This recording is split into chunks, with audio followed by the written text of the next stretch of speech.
कहा देखो आप लोग ऐसा अनुष्ठान करो कि इस बार हम युद्ध करने जाएं तो अवश्य ही विजयी हो जाए।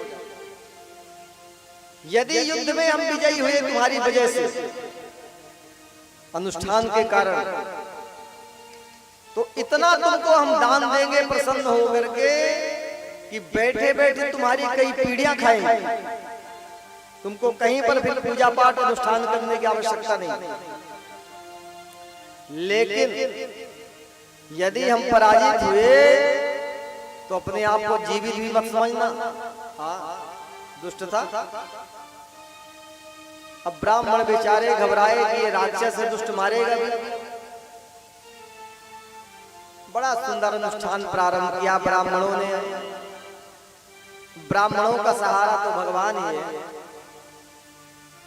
यदि देखा जाए वास्तव में तो गाय ब्राह्मण का भगवान के अलावा कोई नहीं। और खासकर अब धीरे धीरे तो दुर्गति और बढ़ती ही जानी है। जो गाय ब्राह्मण का सम्मान होना चाहिए अब वो नहीं रह गया। जिसके मन में जो आता है बोल देते हैं। नहीं, ब्राह्मण और गाय ये धर्म की धुरी है। जिस दिन गाय ब्राह्मण नहीं रहेंगे हर व्यक्ति जो है पशु की तरह हो जाएगा, जानवर। ये जितना ज्ञान का प्रचार प्रसार है ये सब ब्राह्मणों के माध्यम से है। सभी ब्राह्मणों ने ठाकुर जी से प्रार्थना करी, कहा प्रभु अब आप तो सर्वेश्वर हैं, सर्वशक्तिमान हैं, ये युद्ध में आपको क्या पराजित करेगा। लेकिन कम से कम हमारी प्रार्थना तो आपको सुननी पड़ेगी। यदि अब की बार आप पराजित नहीं हुए तो ये हमको जीवित छोड़ने वाला नहीं। इसलिए कम से कम हमारी रक्षा के लिए इस बार आपको पराजित होना ही पड़ेगा।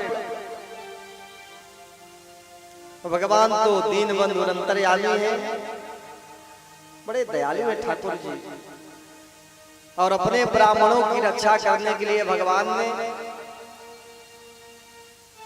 जैसे जरासंध युद्ध करने गया, पराजित होना भगवान ने स्वीकार कर लिया। और जैसे सेना लेकर के जरासंध पहुंचा मथुरा में, वैसे ही भगवान युद्ध छोड़ करके भागने लगे। बोले रणछोड़ भगवान। यानी केवल ब्राह्मणों के लिए ये नाम भगवान ने स्वीकार किया। जरासंध ने पीछा किया दोनों भाइयों का, काल यवन ने भी पीछा किया। काल यवन का उद्धार मुचकुंद जी के द्वारा भगवान ने कराया। दोनों भैया जाकर के रोमहर्षण नामक पर्वत पर जा चढ़े। जरासंध ने चारों ओर से उसमें आग लगवा दी और ये मान लिया कि दोनों भाई जल करके समाप्त, और अपने आप को विजयी मान करके लौटा जरासंध। तब तो ब्राह्मणों के प्रति उसकी श्रद्धा कई गुना बढ़ गई। समझ गया कि ब्राह्मणों के अनुष्ठान में चमत्कार है।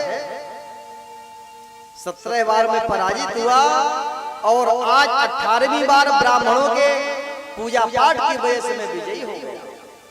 तब तो प्रसन्न होकर के ब्राह्मणों को बहुत दान दिया जरासंध ने, और ब्राह्मणों को भगवान की तरह मानने लगा। बड़ी श्रद्धा बढ़ गई। इधर देखते ही देखते भगवान ने समुद्र के बीच में एक पुरी का निर्माण किया जिसका नाम पड़ा द्वारिका। और स्वयं वहां के वो राजा बन बैठे। बोले द्वारकाधीश भगवान। बड़ी सुंदर पुरी, द्वारिकाधीश की चर्चा